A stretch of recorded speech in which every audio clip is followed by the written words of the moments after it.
তা আপনি একজন পরহেজগার মানুষ, পার্লারে কাজ করেন, ভালো কথা। পার্লার কি নিজের?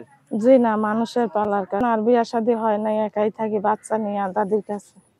আচ্ছা, তো এখন যদি আপনাকে কেউ বিয়ে শাদী করতে চায়, আপনি তাকে কিভাবে গ্রহণ করবেন? সে যদি আমার পাশে থাকে, আমার বাচ্চার আমার দায়িত্ব নেয়। আসসালামু আলাইকুম সুপ্রিয় দর্শক শ্রোতা বন্ধুরা, আপনারা যে যেখান থেকে আমাদের এই ভিডিওটি দেখছেন সকলকে আন্তরিক শুভেচ্ছা জানিয়ে শুরু করছি আমাদের আজকের এই ভিডিও প্রোগ্রামটি। দেখতেই পাচ্ছেন ক্যামেরার সামনে নিয়ে এসেছি এক পর্দাশীল নারীকে, তার কথাগুলো আপনাদের সামনে তুলে ধরবো। চলুন শুনে আসা যাক এই আপুটির কথাগুলো। আসসালামু আলাইকুম আপু, ওয়ালাইকুম সালাম। কেমন আছেন আপনি? আছি, আল্লাহ রাখছে ভালো। আপনার নাম কি আপু? নাম জান্নাতি। কোথায় থাকেন জান্নাতি আপু? থাকি মানিকগঞ্জ। মানিকগঞ্জ? হুম। আপনার জন্মস্থানই কি মানিকগঞ্জ নাকি জি অন্য কোথাও? জি, জন্মস্থানই মানিকগঞ্জ। তো আপনি আপনার বাবা মার সাথে থাকেন নাকি স্বামীর সাথে থাকেন? বাবা মা নাই। বাবা মা নাই কেন? বাবা মা মারা গেছে। মারা গেছে? হুম। সবাই এখন মানে বাবাও নাই মাও নাই? জি না, থাকেন কার কাছে তাহলে? দাদি আছে। দাদি আছে? হুম। আপনার স্বামী স্বামী ছাইরা দিছে। ছেড়ে দিছে? কেন ছাড়লো কেন? এত সুন্দর মানুষ, আপনি পর্দা করে চলেন, ছাড়লো কি কারণে? ছাইরা দিয়েছে ভালো না, সে নেশা করে, জুয়া খেলায়, মারধর করে, অত্যাচার করে, সেই জন্য ছাইরা দিছি। আপনি চলে আসছেন নাকি আপনার স্বামী চলে গেছে? আমি ছাইরা দিছি। আর সেই ঘরে কোনো বাচ্চা বা ছেলে মেয়ে আছে? হ্যাঁ, একটা ছেলে আছে। ছেলের বয়স কত? 5 বছর। আর এই 5 বছর থেকে কি আপনি একাই থাকেন নাকি আবার বিয়ে শাদী হয়েছিল? না না, আর বিয়া শাদী হয় নাই, একাই থাকি বাচ্চা নিয়ে দাদির কাছে।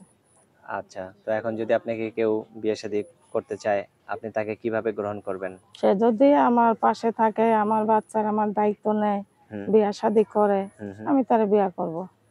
যদি আবার তাকে কষ্ট দেন? কষ্ট দেওয়ার জন্য মানুষে বিয়া করে না। না, আছে না অনেকেই যে মনে করেন প্রতারণা করার জন্য কেউ বিয়ে শাদী করতে চায় বা কেউ ধান্দাবাজির জন্য করতে চায়। আমি তো জানি না, আপনি একজন পর্দাশীল আপু। আমি আর কোনো আপনাকে দেখতে ধান্দাবাদের অনেক, জন্য না করতে আমি বলতে আসিনি। চাই, হ্যাঁ। বলতেছি, আপনাকে দেখতে কিন্তু অনেক সুন্দর পরহেজগার মনে হচ্ছে। আপনাকে কিন্তু আমি এসব কথা বলিনি, মানুষে করে এরকম হয়। তো আমি আশা করব আপনার কাছ থেকে এটাই, যে আপনি যেন সবসময় ভালোটাই হয় আপনার সাথে, ঠিক আছে? তো আপনার কি রকম মানুষ পছন্দ? কিরকম না, সে যেমন ইচ্ছে তেমন হোক, বিয়াইতা হোক আবিয়াইতা হোক, এটা কোনো সমস্যা নেই। যে আমার পাশে থেকে আমার দায়িত্ব নিব, সে আমারে বিয়া শাদী করব, সে যেমন ইচ্ছে তেমন হোক, আমার কোনো সমস্যা কোনো নেই। সমস্যা নাই? জি না। আচ্ছা, তো আপনার সাথে কিভাবে মানুষ যোগাযোগ করবে? স্মার্টফোন আছে নাকি বাটন ফোন? না না, আমার কোনো ফোন নাই, আমার দাদির ফোন আছে, সেইটা নিয়ে আমি প্রতিবেদন করছি, এটা বাটন ফোন।